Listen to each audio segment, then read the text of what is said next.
Hey, it's Brian. You know, a girl can only take so much. And after this, I'm out of here. I had to go. Tell me if you think I'm right or wrong. Let's jump into the story. So, am I an asshole for leaving my sister's wedding early after a maid of honor humiliated me in her speech? Okay, so I'm a 27-year-old female. I was a bridesmaid at my older sister's wedding last week. The wedding was beautiful and everything seemed perfect until the reception. Now, during the reception, the maid of honor, who has been my sister's best friend since childhood, she gave her speech. It was emotional and all, but then made a joke about how I was the family screw-up who finally managed to do something right by not messing up the bridesmaid duties.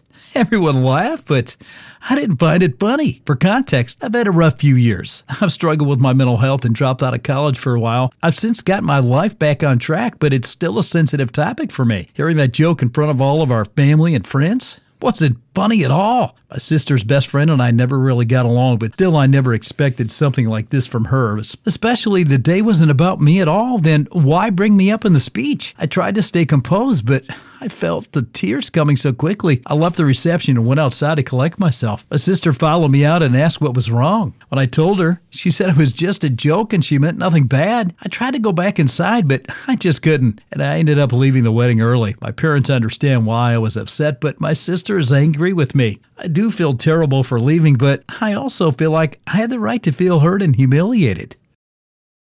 Hey guys, it's Brian. Mental health can be a serious issue, but I don't know if I'm on the right thought process here, if I'm thinking correctly. Let's get into this story. My wife did not want to have sex with me for years when I was depressed. So am I the asshole for considering leaving her now that I'm back to normal? Throwaway account, as my wife follows my main account. My wife, she's 34 and I'm 34. I'm a male, she's a female. We've been married for 9 years and together for 14. We have 2 children. Long story short, prior to this year, I was depressed. This period lasted for almost 3 years and was a culmination of various things. My best friend dying, work stress, just life in general. During this time period, I did not have sex with my wife even once. My libido had drastically decreased. But whenever I did initiate my wife, she said she wasn't in the mood and wasn't feeling attracted to me. That really hurt me and was also probably another of the causes of my depression. However, starting this year, I made a resolution outlook to improve my life outlook, whatever necessary. And at least fake it till I make it. I started going out more, going back to the gym again. I was a gym addict before I was depressed, and I had a more positive outlook on life. It's been almost 9 months now, and I can say that I'm the fittest I've ever been because I really slog it out at the gym and take out all my frustrations there. I'm also generally much happy and have a very active life. My sex life has also drastically improved, and we have sex frequently. However, that's the only thing that really bothers me. While the sex is great, I don't feel any emotion or love for my wife. I still feel very hurt that my wife rejected me for years and told me many times she was not attracted to me. Would I be the asshole for considering leaving her? Not that I had my life in order. I don't think my wife stuck with me at my lowest point, and that has severely impacted my love for her. Hey guys, it's Brian here. I've got another story for you, and I'm going to jump in. How many of you out there think you have spouses that are slick? Well, they won't know what hit them. Married for 12 years, together for 18. We have a teenage child together, and said child had gone through a catastrophic illness and was hospitalized for 6 months. We had to travel for treatment, and our child and I were away from home for a total of 9 months as they were going through physical therapy, rehab, follow-up appointments, etc. Insurance is from the spouse, so they had to return to work after 6 months. This left them back home alone and for the remaining 3 months. Well, we finally made it home, and the very next day, a spouse says that they're done with me and want out of this marriage. Came as quite a shock because up until this point, I thought everything was going great with our marriage. We had a lot of talks after that and decided to try to work things out. I did some digging and found that he had been having an affair with a coworker who is much younger. We could be their parents. My spouse has no idea I know this, and thinks we're still going to try. Now, I know this playing nice shit and wanting to work it out is just a front by them to keep me from royally fucking them over with a divorce. The thing is, although a spouse makes significantly more money than I do, I have way more resources in the form of family and friends. Spouses come from a small family who isn't close. I'll continue to act pathetically in love and committed to the marriage, but I'm already working on finding the best attorney I can to make sure my kids and I get everything we deserve and are serving the divorce papers when they least expect it. Money is not an issue for me, and if I have a family who will do anything for me and my kids' well-being, but it will be an issue for that asshat. The saddest part of all of this is that our kids really need stability in their life as they're still recovering. Will never be the same moving forward. They went from a normal child to one with special needs who will forever be dependent on others, and I'm going to make sure this asshole supports our kid for the rest of their life. Update: my spouse thinks they're going to be able to continue this foolishness where they have full access to our home and our family only when they feel like being around and still being able to carry on with their affair. What I meant by get what my kid and I deserve is keeping said home and spouse, continuing to support our child with their medical expenses. Says a lot about other people, though. Would they assume I'm trying to take spouse for all they've got and ruin their career? If I did this, our child would not be able to get anything. Hey guys, it's Brian. So I think just about every family's had a secret family recipe, right? Where does it say I have to share it with step-parents? All right, let's jump into the story. Maybe I'm overreacting. You tell me.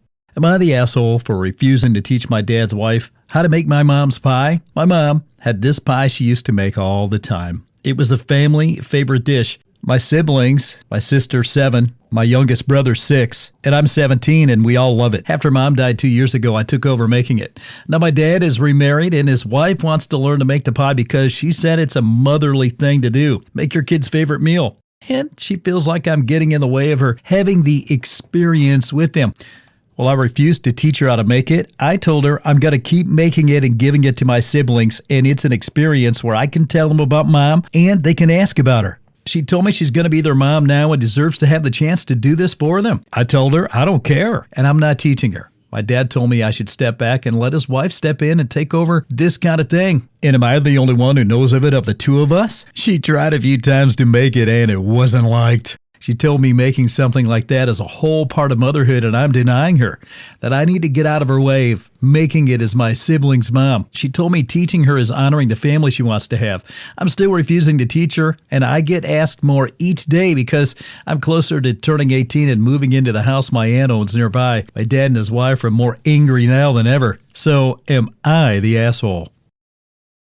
Hey guys, next up, by the way, this is Brian. I tried to do something good, tried to do something right, and I get the tail end of this. Let me know if I was in the wrong. Let's jump into the story. So, am I the asshole for telling my parents we're not having this conversation again? I'm 27 years old. I'm a male. My brother's 38, and my nephew's parents are working abroad right now. My nephew, he's 12, mainly lives with my parents, but spends the weekends with me, so they have time to themselves. He recently asked if I could buy him a copy of The Wealth of Nations. Now, at first, I wasn't sure if he'd be able to comprehend it, but then I figured, there's nothing inappropriate in the book. The worst that could happen is he doesn't understand and loses interest in the book, in which case, I can take the book back and read it myself. As it turned out, he does like the book and actually manages to understand it, at least the main principles. He discussed it with my sister, who's about 35. She's a professor of economics who is very impressed and called him very bright for his age. Now, my parents, though, are convinced I pressure my nephew into reading the book. They think I'm trying to turn him into a bookworm like me. At first, I simply denied it and told him he wants to know how the world works. He's their only grandchild, after all. I told myself they're just being doting grandparents and there's no reason to get into an argument about it. But they keep asking him if he actually really enjoys the book and questioning me, accusing me of pressuring him. They couldn't believe it. A 12-year-old would enjoy that book. So I told them we're not having another conversation about this. Dad said I didn't have to be hostile. They're only being concerned for their grandkids. It's Brian. Next up, is there food etiquette? Like, am I not allowed to take food off someone else's plate on a double date? Well, hang in there. Here's the story. Let me know if maybe I shouldn't have did this. Am I the asshole for taking a chip from my best friend's girlfriend's plate on a double date? My best friend invited me on a double date with his girlfriend's best friend. Be looking to get into a relationship, said, yeah, sure. Not knowing what I was getting into. So my friend picks me up and we all head out to dinner to this nice place they picked. When we got there, everything was going well until our food arrived. Everyone got their plate and we all jumped into eating. I saw that my chips was straight cut and my best friend's girlfriend ordered curly fries with her food instead of normal straight cut. Me, curious how it tastes, just say, "Oh, how does your chip taste?" and grabbed one chip off her plate. She then looks at me in shock and says, "What the fuck, did you just touch my food?" I then just said, "Oh, sorry, did you want some of my chips?" Trying to be fair, she turned to her boyfriend and goes, "Nope, I'm not eating," and throws her cutlery on the table and sits back. Me embarrassed as hell next to my date, just saying, "I'm sorry, I didn't know you didn't like people touching your plate. Would you like me to order you a new plate?" and said sorry. She then stated, being as stubborn as hell, and says, "Nope. And nope." Even her best friend said she can share a plate with her, and she was still being as stubborn as hell. We then just proceeded to eat a little, table dead-ass quiet at this point. Then my best friend said, "Let's go for a cigarette." So we got up from the quiet table and walked to the smoking area. I then proceeded to apologize, but he insisted in that he should apologize for his girlfriend's actions. Long story short, we left the place after we ate and all went home. Am I the asshole, please? I need to know, please.